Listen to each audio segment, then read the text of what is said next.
এমনও তো হইতে পারে যে যুদ্ধটা থেমে গেল, ট্রাম্প এটার কৃতিত্ব নিল।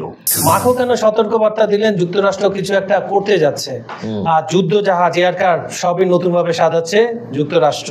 ইরান যদি কোনো কারণে মার্কিন ঘাঁটিগুলিতে অ্যাটাক করে তাহলে সেখানে আমেরিকাকে যুদ্ধে নেমে পড়তে বাধ্য হবে। সুপ্রিয় দর্শক, খবর সংযোগ শো নিয়মিত আয়োজন বিশ্ব সংযোগে আপনাদের স্বাগতম। আপনাদের সঙ্গে রয়েছি আমি কাজল হায়দার, আর আমার সঙ্গে রয়েছেন আমি ফামু দেলোয়ার হোসেন।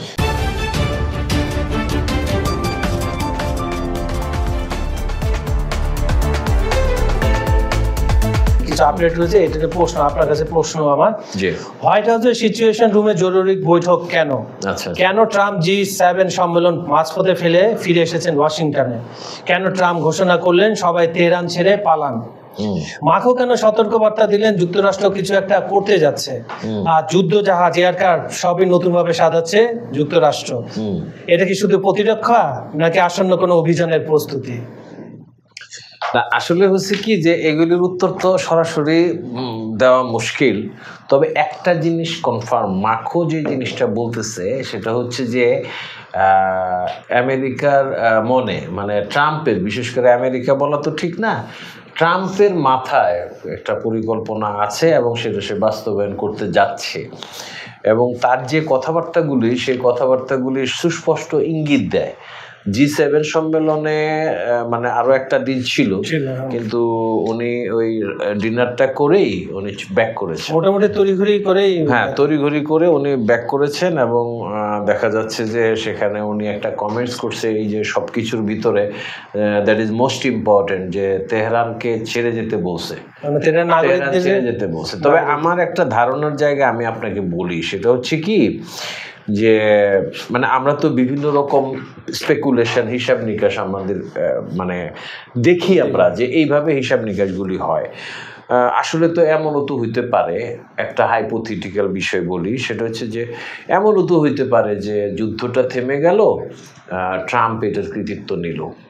আমেরিকা যুদ্ধে অংশ নেয় নাই, কিন্তু তারা ইরানের যে ক্ষেপণাস্ত্র, ড্রোন, এগুলি থামানোর ব্যাপারে জর্দান, তারপর ইরাক, এই সমস্ত জায়গায় যে ঘাঁটিগুলি আছে সেখানে তারা এগুলি থামানোর ব্যাপারে কাজ করছে। এবং যেটা ইসরায়েল চাইছে যে ইরান যদি কোনো কারণে মার্কিন ঘাঁটিগুলিতে অ্যাটাক করে তাহলে সেখানে আমেরিকাকে যুদ্ধে নেমে পড়তে বাধ্য হবে। তো সেটা ইসরায়েলের জন্য কূটনৈতিকভাবে, পরিস্থিতিগতভাবে একটা বিশাল জয়। কিন্তু ইরান এই ফাঁদে পা দেয় নাই এখনো পর্যন্ত। তারা বলছে যুদ্ধের বিস্তৃতি তারা চায় না, কিন্তু যেটা পেজিশকিয়ান বলছে, প্রেসিডেন্ট, যে যুদ্ধের বিস্তৃতিটা আমরা চাই না, কিন্তু আমাদেরকে যেই অ্যাটাকটা করা হবে সেটার প্রতিদান দেওয়া হবে। এখন দেখেন, এই যে টেকনিক্যাল বিষয়গুলি, আমেরিকার যে ভূমিকাগুলি, যুদ্ধের সিচুয়েশনটা আপনি খেয়াল করেন, যুদ্ধের সিচুয়েশনটা কিন্তু আনএক্সপেক্টেডলি, মানে একেবারে কল্পনাতীতভাবে ইরান যে প্রতিরোধটা দেখাইছে, এটা জিনিসটা হয়ে যায় প্রতিরোধ এবং পাল্টা হামলা। এই ক্ষেত্রে আসলে এই যে একটা জিনিস, আমি একটা হিসাব দেখে আমি হয়ে গেছিলাম, যেটা হলো যে সুপারসনিক, হাইপারসনিক ব্যালিস্টিক মিসাইল ফাত্তা। এবং যারা যুদ্ধ বিশেষজ্ঞ, আমি সকালবেলা একজন আর্মির অফিসারের সঙ্গে কথা বলতেছিলাম, উনি সাবেক অফিসার, ওনার সাথে কথা বলতেছিলাম, বলতেছে যে উনিও স্পষ্ট এই কথাটাই বলছে যে ফাত্তা ক্যান মেক দ্য ডিফারেন্স। কারণ হাইপারসোনিক এটা জিনিসটা বুঝতেছেন তো, যে শব্দের চাইতে বেশি গতিশীল। এখন যে আমরা নিজে সে দিক নির্দেশনা চেঞ্জ করতে পারে, আরেকটা বিপজ্জনক ব্যাপার, আরেকটা বিপজ্জন, মানে এটার যে হাইপারসোনিক যে একটা বৈশিষ্ট্য, এটাই তো মনে করেন ডেঞ্জারাস, মানে শব্দের চাইতে অধিক গতিশীল একটা জিনিস, সেটাই তো মনে করেন যে স্বাভাবিকভাবেই এটা কিন্তু ওই যে সাধারণ যে রাডার আছে, এই রাডার সিস্টেমে কিন্তু এটা ধরা পড়ার কোনো কারণ নেই। এই যতই বলুক ইসরায়েল যে অত্যাধুনিক আয়রন ডোম, এই সেই, দেখা যাচ্ছে যে এগুলি কাজ ওরকমভাবে কাজ করতেছে না। এখন এটাও বলা হচ্ছে যে ইসরায়েল যেমন দাবি করতেছে যে ইরানের ছুড়ে দেওয়া মিসাইলগুলি, ড্রোনগুলিকে 80-90% তারা প্রতিরোধ করে ফেলছে, কিন্তু এটাতে কিন্তু মানে যে ধ্বংসস্তূপ দেখা যাচ্ছে, এবং এটা কিন্তু মানে এমন না যে ইন্ডিয়ান মিডিয়ায় দেখাচ্ছে, এটা দেখাচ্ছে হচ্ছে বিবিসি, রয়টার্স, মানে এই যে এরাগুলি পশ্চিমা মিডিয়াগুলি দেখাচ্ছে, সেগুলিতে স্পষ্টই বোঝা যাচ্ছে যে আসলে এই দাবিটা মনে হয় সঠিক না। আমার যেটা ধারণা সেটা হলো যে ড্রোন আটকানোর ক্ষেত্রে হয়তো বা 80-90 ভাগের সফলতা থাকতে পারে, কিন্তু ব্যালিস্টিক মিসাইল আটকানোর ক্ষেত্রে আসলে পার্সেন্টেজটা যতটা বলা হচ্ছে ততটা বেশি না। কারণ আমরা ধ্বংসস্তূপগুলি দেখতেছি। আমি একটা আলোচনা শুনতেছিলাম যে ইরান কতগুলি ব্যালিস্টিক মিসাইল ছুড়বে, তার কাছে তো মনে হয় 1000-2000-এর বেশি নাই। এই আলোচনাটা শুনতেছিলাম একটা ইউটিউব টক শোতে, আমি এই কথাটা শুনতেছিলাম। তখন আমার কাছে যেটা মনে হয়েছে, তখনই মনে হয়েছে যে আপনি ইরানকে একলা মনে করতেছেন কেন? ইরানের কাছে যদি 2000 ব্যালিস্টিক মিসাইল থাকে, কথা ধরে নেই, এই যুদ্ধ চলাকালীন আরো 10,000 পেয়ে যাওয়াটা তো খুব অসম্ভব কিছু না। কারণ তার বন্ধুদের মধ্যে নামগুলি কিন্তু চীন, রাশিয়া, তুরস্ক, এই দেশগুলিকে আপনি ফেলে দিচ্ছেন কেন? তারা তো সরাসরি তাদের পক্ষ অবলম্বন করছে। সুতরাং সেক্ষেত্রে তারা সহায়তা করতে পারে, তারা দিতে পারে। এই যে কথাটা বললেন যে রাশিয়ার মিসাইলটা অনেকটা ফাত্তার কাছাকাছি, তো বা একই ধরনের, তো সেটা মনে করেন যে তারা ফাত্তা হিসেবেই চালাবে বা ওই লেভেলেই এটা হবে। তো সেক্ষেত্রে আসলে ইরানের মিসাইল নিয়ে সংকট হওয়ার কোনো কারণ নয়। আরেকটা বিষয় আপনি বলতেছিলেন, সেটা হচ্ছে যে অবরোধ থাকার পরেও কিভাবে মানে আসলে অস্ত্রের দিক থেকে এতটা সমৃদ্ধশালী হওয়া সম্ভব। আমার যেটা মনে হয় যে অবরোধগুলি, বিষয়টা হচ্ছে যে সবাই তো অবরোধ মানে না। মনে করেন যে জীবনের গতি বা একটা রাষ্ট্রের যে প্রয়োজন আছে, সেগুলি যে মানে অবরোধ আপনি চাপায়া দিলেন, দেখা যায় যে ভিতরে ভিতরে আসলে বাণিজ্যটা চলে। এখন খেয়াল করেন, ভারত হচ্ছে একই সঙ্গে ইরানেরও বন্ধু, ইসরায়েলেরও বন্ধু। এখন আদানি সাহেব কি করলেন? ওখান থেকে তেল নিয়ে আসছেন, এবং আমেরিকা সেটা ধরে ফেললো। আমেরিকা বললো আমরা অবরোধ চাপাইছি। আসলে অবরোধটা তো ইসরায়েলের মানে খায়েশ, যে ইরানের উপরে অবরোধটা চাপানো হোক। তো আদানি দেখা গেল কি যে জাহাজ এটা ভারতীয় বন্দরে ভিড়ছিল, কিন্তু তখন লোকেশন দেখাচ্ছিল কোরিয়া না কোন জায়গায়, কিন্তু অরিজিনালি ভিড়ছিল এটা মার্কিন গোয়েন্দা সংস্থারা, এরা একেবারে রুট সহ দিয়ে দিছে। তো এই যে বিষয়গুলি থাকে, সেখানে মনে করেন ইরানের অবরোধ থাকা সত্ত্বেও ইরানের বন্ধু দেশের সংখ্যা তো কম না, এবং তারা যে অবরোধগুলি মেনে নিছে বা বিষয়গুলি এরকম হয়েছে, ইরানকে আসলে ইসরায়েল যতটা দুর্বল ভাবছে, এটা আসলে আমার মনে হয় যে একটা বড় ধরনের ভুল হয়েছে। এবং এই যুদ্ধটা বিস্তৃত না হয়ে যদি ইসরায়েল ইরানের পাল্টা হামলার মধ্যেও সীমিত থাকে, সেক্ষেত্রেও এখন মনে হচ্ছে যে প্রথম রাউন্ডে জিতে যাওয়াটাই সব না। আপনি ফার্স্ট রাউন্ডে ইসরায়েল এমন একটা অবস্থা হলো, আমরাও টেনশনের মধ্যে পড়ে গেলাম যে ইসরায়েল কি হবে কিনা। কিন্তু আমার কথা হলো যে এই মৃত্যুগুলি কি ইরানের উত্থানকে ঠেকাতে পারবে? ইরান কিন্তু কাঠামোগতভাবে একটা শক্তিশালী রাষ্ট্র, এবং কাঠামোগতভাবে শক্তিশালী রাষ্ট্র মানেটা হচ্ছে কি যে ওইখানকার কাঠামোটা এত শক্ত যে আপনি কতজনকে মারবেন। আপনি একটা ব্যক্তিকে মেরে একটা দেশকে তো আপনি ওখানে লিডারশিপ ওইভাবে গড়ে তোলা হয়, সিরিয়ালি চলে আসবে, আরেকজন চলে আসবে। এবং তারা কেউই, আমার মনে হয় না যে তারা কেউই গুণগতভাবে মানে খারাপ পর্যায়ে থাকে, বরঞ্চ all of them are very much capable of handling the things. আচ্ছা, আজকে সকালে যেটা হয়েছে, প্রথমে আপনার ইরানের উত্তর পশ্চিমাঞ্চল সহ তার বীজে বিস্ফোরণের শব্দ শোনা গেছে, কালো ধোঁয়া, তার মানে ওখানে তেলের টাঙ্কিতে ছিল।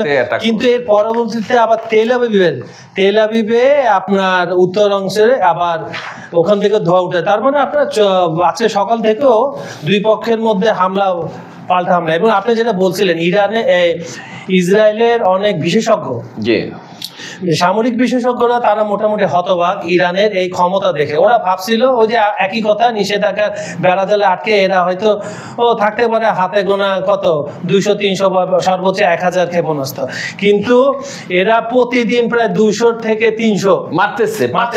এবং আমি ইসরায়েলের ভাগ্য ভালো বলবো এবং ইরানের খারাপ বলবো এই কারণে 2000 কিলোমিটার পার হয়ে ক্ষেপণাস্ত্রগুলো যাচ্ছে, 2-3টা দেশ পার হয়ে, জর্ডান, ইরাক, পার হয়ে যাচ্ছে। এখানে আবার আমেরিকার আপনার ঘাঁটি আছে এবং আপনার আয়রন ডোম থেকে শুরু করে যেটাকে বলা হয় অ্যারো সিস্টেম, ডেভিস স্প্রিং, এগুলা মোতায়েন করা আছে।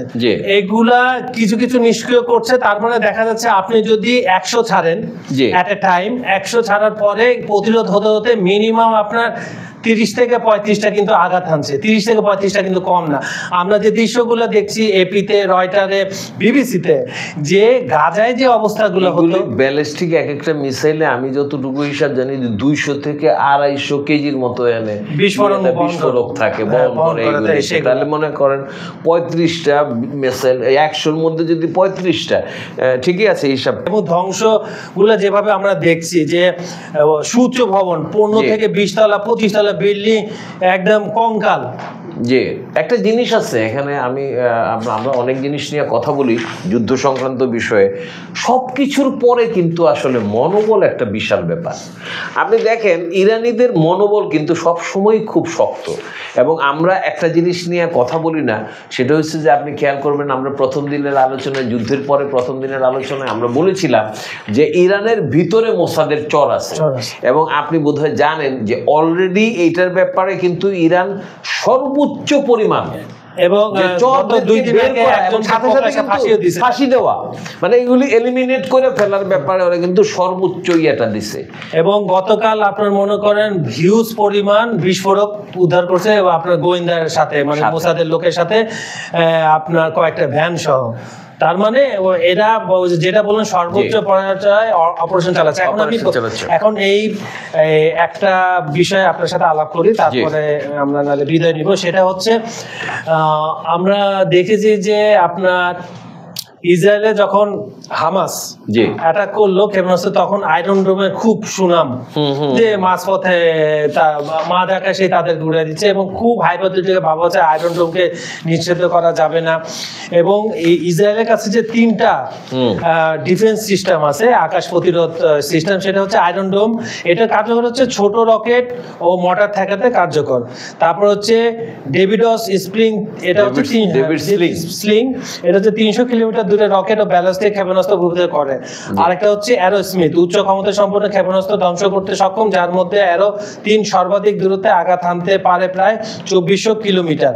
কিন্তু ঘটনা হচ্ছে আপনার কাছে 3 ক্যাটাগরির ডিফেন্স সিস্টেম আছে, এটা চিরে আপনার ইরানের ক্ষেপণাস্ত্র গুলো ওখানে আঘাত হানছে। এটা যদি মনে করেন যে এই যে সমীকরণটা এখানে দেওয়া হয়েছে, এটা যদি সত্যি হয় তাহলে বলতে হবে যে ইরান তো অনেক বেশি দক্ষ।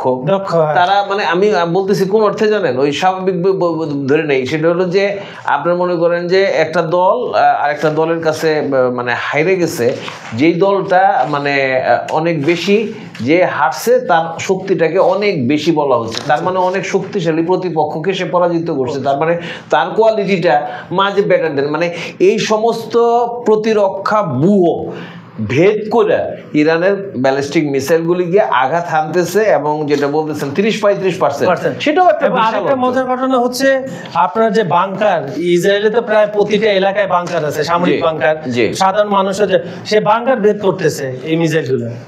তো এই বিষয়গুলি আসলে যেটা হয়েছে, এটা আসলে নেতানিয়াহু অনেক কথাবার্তা এখনো বলতেছে, উনি সর্বশেষ বলছে যে কেন হত্যা করতেছেন চিনি, সেটার একটা যুক্তি না, এইগুলি হচ্ছে ফালতু কথাবার্তা। ওনার ধারণা হচ্ছে যে খামেনিকে হত্যা করলে এই পরিস্থিতিটার হবে। আসলে যেই কথাগুলি মানে বিষয়টা হচ্ছে কি, আমাদের স্বাভাবিক প্রবাদের মধ্যে আমরা দর্শক ফিরে যাই, সেটা হলো চোরের মায়ের গলা বড়।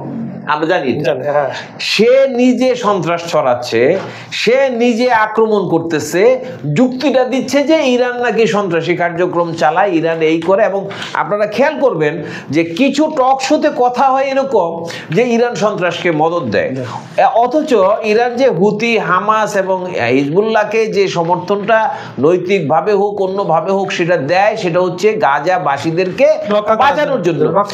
টক শোতে যেই লোকটা কথা বলতেছে আপনার যে ইরান সন্ত্রাসী মানে ইসরায়েলিদের সাথে জায়নবাদীদের সাথে সুরে সুর মিলে বলতে চাচ্ছে যে ইরান দেয়, তারা কিন্তু আবার গাজাবাসীদের জন্য কান্নাকাটি করে। এটা এক ধরনের বৈপরীত্য না, এটা এক ধরনের ভণ্ডামি না? এটা আপনি নিজের কথা স্ট্যান্ড থাকতে পারছেন না। আপনি গাজাতে হত্যা করা হচ্ছে, আপনি একেবারে কান্নাকাটি করে শেষ করে দিতেছেন, আবার যখন আক্রমণটা করতেছে ইরান, যখন ইরানকে আক্রমণ করলো, ইরান প্রতিহত করলো, ইরানের পক্ষ হইয়া হুতি হামাস, এটা স্বাভাবিক যে তারা ইরানের পক্ষ হইয়া থাকবে, তো আপনারা সেটার পক্ষে ইয়ে করতেছেন, এটার কি কোনো যুক্তি থাকতে পারে? আমার প্রশ্ন, আমরা অনেক সময় টক শোতে কথা বলি, কি কথা বলতেছি, কেন বলতেছি, এটার মানেই আমরা বুঝি না। আমরা গাজাবাসীদের জন্য কান্নায় বুক ভাসায় দিচ্ছি, ইরান তো গাজাকে সমর্থন করে, ইরান ইসরায়েলকে প্রতিহত করতে চায়, ইরান ইসরায়েলকে দমায় রাখতে চায়। ইসরায়েল কখনো শান্তির পথে সে চিন্তা করে না যে শান্তির পথে সহাবস্থানে বা একটা মানে নেগোসিয়েশনে এসে শান্তিপূর্ণভাবে দুনিয়াটা থাকে। এবং নেতানিয়াহু দাম্ভিকভাবে বলে যে কোনো মুসলিম কান্ট্রির কাছে পারমাণবিক শক্তি থাকতে পারবে না, তার কাছে থাকতে পারবে, এবং সেটাকে সমর্থন করে আবার কেউ কেউ কথাও বলে, মানে একটা মানে হাস্যকর বিষয়। মানে আমি বুঝি না, মানে এটা কোন যুক্তিতে মানুষ ইরানকে দায়ী করে? ইরানের এখানে দায়িত্বটা কোথায়? ইসরায়েলি নেতানিয়াহুর সাথে সুর মিলানো। আমেরিকা যে মনে করেন আপনার প্ল্যান করতেছে, আমেরিকার ভিতরেই তো আপনার শুরু হয়ে গেছে বিক্ষোভ, ইসরায়েল বিরোধী বিক্ষোভ শুরু হয়ে গেছে, ট্রাম্প বিরোধী বিক্ষোভ শুরু হয়ে গেছে। ট্রাম্প এখানে যে খেলা খেলতে চাচ্ছে এই সমস্ত কোনো মানে আছে? এমনও তো হইতে পারে যে ট্রাম্প আসলে এটা লাগাই দিয়ে মজা দেখতেছে, পরে থামাই দিয়ে কইব এবার শান্তিতে নোবেল পুরস্কার দাও, আমি শান্তি আনছি পৃথিবীতে, ভারত পাকিস্তান যুদ্ধ বন্ধ করছি, ইরান ইসরায়েল ইউক্রেনও বন্ধ করে দিব, 3টা যুদ্ধ আমি থামাই দিছি, আমি শান্তিতে সারা জীবনের সেরা নোবেল পুরস্কার আমাকে দেওয়া উচিত, এই সমস্ত তো কথা। সুপ্রিয় দর্শক, এতক্ষণ শুনছিলেন ইসরায়েল এবং ইরানের চলমান যে যুদ্ধটা হচ্ছে তার বিভিন্ন দিক নিয়ে আমরা যতটুকু পেরেছি আপনাদের সাথে বিশ্লেষণ করার চেষ্টা করেছি। আর আমাদের ভিডিওগুলো আপনারা লাইক, কমেন্ট ও শেয়ার করবেন। আর এই যুদ্ধ বিষয়ে আরো কোনো দিক যদি আপনারা এখানে শুনতে চান আমাদেরকে লিখে পাঠাবেন, আমরা অবশ্যই চেষ্টা করব তার সর্বশেষ তথ্য দিয়ে আপনাদের সামনে তা উপস্থাপন করার। তো এতক্ষণ সঙ্গে থাকার জন্য আপনাদেরকে আন্তরিকভাবে ধন্যবাদ।